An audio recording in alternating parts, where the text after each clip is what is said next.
आज इस गहन चर्चा की शुरुआत बिल्कुल इस बात से करनी है कि आज पहली बार बता दें कि डायरी पर एक लव स्टोरी कहानी लेकर आए हैं। लेखक अविनाश मिश्रा, वत्स। ये कहानी वत्स की डायरी से ली गई है। बहुत ही बेहतरीन स्रोत है ये। बिल्कुल। तो आज का हमारा जो विषय है ना, वो सिर्फ एक साधारण प्रेम कहानी नहीं है। आज हम इस कहानी के जरिए the platform of eternal returns का एक बहुत ही विस्तृत विश्लेषण करने वाले हैं। एक ऐसी गहन चर्चा जो दूरियों, समय के प्रभाव और इंसानी रिश्तों की उस गहराई को दर्शाती है जिसे हम अक्सर अपनी रोजमर्रा की भागदौड़ में भूल जाते हैं। चलिए इसे खोलकर देखते हैं। हाँ, और इसे खोलना बहुत जरूरी भी है। एकदम। तो इस कहानी के केंद्र में दो मुख्य पात्र हैं, आर्यन और सिया। अगर हम इस कहानी की थीम को स्थापित करें तो ये सिर्फ दो लोगों के मिलने या बिछड़ने का साधारण आख्यान नहीं है। ये मानवीय भावनाओं और जो आधुनिक जीवन का सबसे बड़ा द्वंद्व है ना, उसके बीच का संघर्ष है। करियर बनाम रिश्ते। हाँ बिल्कुल। जहां एक तरफ करियर है, हमारी असीमित महत्वाकांक्षाएं हैं, और दूसरी तरफ वो लोग हैं जो हमारी दुनिया का आधार हैं। आज के इस दौर में जहां सफलता को इंसान की व्यस्तता से नापा जाने लगा है और जहां हसल कल्चर एक स्टेटस सिंबल बन गया है, ये कहानी हमें रुककर सोचने पर मजबूर करती है। और यही बात इस कहानी को आज के समय में इतना प्रासंगिक बनाती है। काम के भारी दबाव और अपनों से दूर होने के बीच संतुलन बनाने की जद्दोजहद आज लगभग हर घर की कहानी है। मतलब हर कोई इससे जुड़ सकता है। हाँ, क्योंकि हर कोई इस भागदौड़ का हिस्सा है। सही कहा। तो कहानी का जो शुरुआती दौर है ना, वो आर्यन और सिया के कॉलेज के दिनों का वर्णन करता है। स्रोत में उन दिनों का बहुत ही सजीव चित्रण है। जैसे कैंटीन की वो चाय, वो घंटों तक चलने वाली लंबी बातें, छोटी छोटी नोक-झोंक और हर शाम का एक साथ घर लौटना। वो जो कॉलेज के दिन होते हैं ना, वो दरअसल एक मनोवैज्ञानिक बुलबुले की तरह होते हैं। एक बबल। हाँ बिल्कुल। उस समय बाहरी दुनिया की जो कठोर वास्तविकताएं हैं, जैसे पैसा, करियर का तनाव, वो सब उस रिश्ते में प्रवेश नहीं कर पाती। और इसीलिए कहानी में एक बहुत ही मासूम लेकिन भविष्यवाणी जैसा सवाल आता है। सिया अक्सर आर्यन से पूछती थी, अगर तुम कभी दूर चले गए तो मैं क्या करूंगी? और आर्यन का वो जवाब, मैं कहीं नहीं जाऊंगा। यहाँ जो बात सबसे आकर्षक है वो ये है कि जिंदगी हमेशा हमारे वादों के हिसाब से नहीं चलती। कभी नहीं चलती। कॉलेज खत्म होते ही आर्यन को एक बहुत अच्छी नौकरी मिल जाती है। अब आमतौर पर एक अच्छी नौकरी का मिलना खुशी की बात होती है ना? हाँ, सेलिब्रेशन का मौका होता है। लेकिन यहाँ यही सफलता, यही नौकरी उन दोनों के बीच दूरी और अलगाव का कारण बन जाती है। और वो दूरी सच में एक बहुत दर्दनाक दौड़ लेकर आई। शुरुआत में तो दोनों ने कोशिश की, रोज फोन, मैसेज, वीडियो कॉल, तकनीक के सहारे उस दूरी को पाटने की पूरी कोशिश होती थी। जो कि हर लॉन्ग डिस्टेंस रिश्ते का पहला चरण होता है। इंसान स्क्रीन के जरिए उस कनेक्शन को जिंदा रखने की जद्दोजहद करता है। लेकिन फिर यथार्थ का प्रहार होता है। वो नौकरी का दबाव, वो लंबी मीटिंग्स, ओवरटाइम और देर रात तक काम करना, ये सब हावी होने लगा। कहानी में उस एक मैसेज का जिक्र है जो सच में बहुत चुभने वाला है। हाँ, वो मैसेज। सिया अक्सर अपनी फोन स्क्रीन पर बस एक ही मैसेज देखती थी, काम बहुत है, बाद में बात करता हूँ। ये सिर्फ एक मैसेज नहीं है, ये प्राथमिकताओं के बदलने का संकेत है। जब कोई इंसान काम के चक्रव्यूह में फंसता है तो उसे लगता है कि अभी काम निपटा लेना ज्यादा जरूरी है।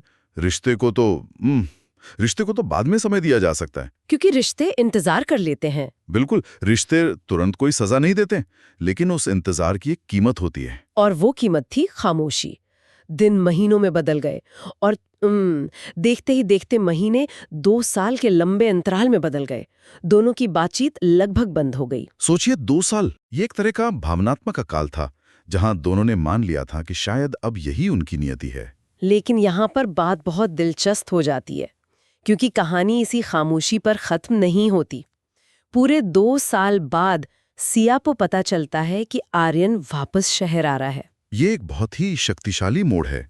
और इसके बाद वो स्टेशन वाला दृश्य आता है। सिया अपने एक दोस्त के साथ सीधे झांसी रेलवे स्टेशन पहुंच जाती है। स्रोत में जो विवरण है, वो स्टेशन की भारी भीड़, चाय वालों की तेज आवाजें, कुलियों की पुकार और वो जो गूंजती हुई अनाउंसमेंट होती है ना, रेलवे स्टेशन की वो टिपिकल अराजकता। हाँ, लेकिन इन सब के बीच सिया की आंखें सिर्फ एक चेहरे को खोज रही थीं, आर्यन को। वो शोरगुल वाला स्टेशन दरअसल सिया के अंदर चल रहे भावनात्मक तूफान का प्रतीक है। एकदम सही। और फिर वो पल आता है, ट्रेन प्लेटफॉर्म पर आकर रुकती है, दरवाजा खुलता है और आर्यन नीचे उतरता है। दोनों अचानक आमने सामने होते हैं, आंखों में आंसू आना और 2 साल के उस भारी इंतजार का एक गले लगने के साथ पिघल जाना। वो मिलन का क्षण सच में कैथार्सिस है, एक भावनात्मक शुद्धि। लेकिन जब वो गले मिल रहे थे, तभी सिया के साथ आया दोस्त कहता है, जल्दी उतरिए, ट्रेन चलने वाली है। क्योंकि दुनिया और ट्रेनें भावनाओं के लिए नहीं रुकती। बिल्कुल नहीं रुकती। पर आर्यन का जो जवाब आता है, वो सबसे बड़ा फैसला था। वो कहता है, मैं तो उतर ही गया, अब कहीं नहीं जा रहा। अगर हम इसे बड़ी तस्वीर से जोड़कर देखें तो आर्यन का ये खुलासा कि उसने नौकरी छोड़ दी है, ये बहुत कुछ कहता है। ये कि उसने 2 साल की उस दूरी से क्या सीखा। हाँ, ये दर्शाता है कि उस दूरी ने उसे सिखा दिया कि जीवन में सबसे ज्यादा जरूरी क्या है।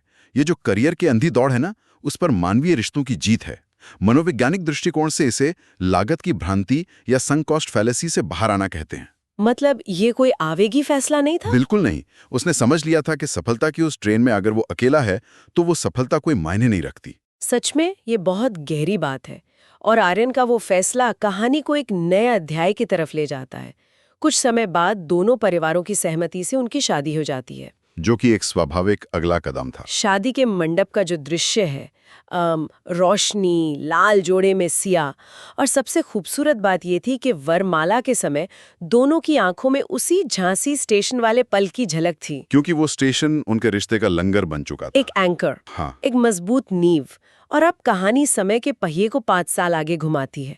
शादी को 5 साल बीत चुके हैं और अब वो सिर्फ 2 नहीं है। उनकी जिंदगी में उनकी 4 साल की बेटी है आरू। ये जीवन का एक पूरा चक्कर है। जो कहानी कभी अकेलेपन से भरी थी, वो अब एक पूर्ण परिवार में बदल चुकी है। और आरू का वो मीठा सा सवाल आता है। वो पूछती है कि उसके माता पिता पहली बार कहाँ मिले थे। तकनीकी रूप से तो कॉलेज में मिले थे, लेकिन आर्यन कहता है कि उनकी सबसे खास मुलाकात झांसी स्टेशन पर हुई थी। क्योंकि असल में उनका रिश्ता, उनका वो कमिटमेंट उसी प्लेटफॉर्म पर जन्मा था। बिल्कुल। और इसी बात पर अगले रविवार वो तीनों झांसी स्टेशन के प्लेटफॉर्म नंबर 3 पर जाते हैं। यहाँ पर अतीत और वर्तमान का एक बहुत ही शानदार समानांतर है। हाँ, आरू चंचलता से ट्रेन की तरफ दौड़ती है और आर्यन उसे पकड़कर हंसते हुए कहता है, इतनी जल्दी ट्रेन में चढ़ोगी तो कहीं दूर चली जाओगी। वही पुरानी बात, वही पुराना खौफ। लेकिन इस बार आरू का मासूम जवाब आता है, मैं कहीं नहीं जाऊंगी, मैं तो मम्मी पापा के साथ ही रहूंगी। ये सिर्फ एक बच्ची की बात नहीं है, ये उस परिवार की नई सुरक्षित वास्तविकता है। तो इस सब का क्या मतलब है? मतलब बहुत साफ है। कभी सिया डरती थी कि आर्यन दूर न चला जाए। वो डर सालों तक था। लेकिन आज प्लेटफॉर्म पर कोई विदाई नहीं है। उस ट्रेन में अब वो ताकत नहीं है कि वो उन्हें अलग कर सकें। सही कहा, वो डर पूरी तरह खत्म हो चुका है। अब वहां सिर्फ एक पूरा खुशहाल परिवार खड़ा है।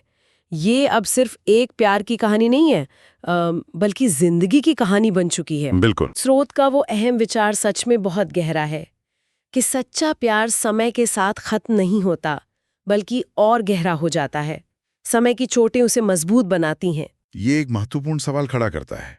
अगर हम इस गहन चर्चा के शीर्षक the platform of eternal returns की बात करें, तो इसका महत्व यहीं पर उभरता है। कैसे? ये शीर्षक बताता है कि हर किसी की जिंदगी में एक ऐसा प्लेटफॉर्म या ऐसा मोड़ जरूर आता है जहां ये तय करना होता है कि महत्वाकांक्षा की उस अंधी ट्रेन पर सवार रहना है या उन लोगों के लिए ट्रेन से उतर जाना है जो वास्तव में मायने रखते हैं। ये वापसी का वो प्लेटफॉर्म है जहां इंसान अपनी जड़ों की तरफ लौटता है। आर्यन के उस एक फैसले ने उसकी पूरी जिंदगी को अर्थ दे दिया। बिल्कुल। अगर वो ट्रेन में रह जाता तो शायद बहुत सफल होता, पर खुश नहीं होता। तो अंत में एक विचार है जिस पर हम सभी को सोचना चाहिए। हम सभी अपनी अपनी जिंदगी के किसी न किसी प्लेटफॉर्म पर खड़े हैं, पर सोचने वाली बात यह है कि क्या हम सही ट्रेन का इंतजार कर रहे हैं, या शायद सही इंसान के लिए उस ट्रेन से उतरने का साहस जुटाने की जरूरत है। और क्या हम उन करियर की ट्रेनों में इसलिए तो नहीं भाग रहे ताकि हमें खुद से या अपनी असुरक्षाओं से भागना पड़े? ये सच में एक बहुत गहरा सवाल है। इस पर विचार जरूर कीजिएगा। आज की इस गहन चर्चा में बस इतना ही।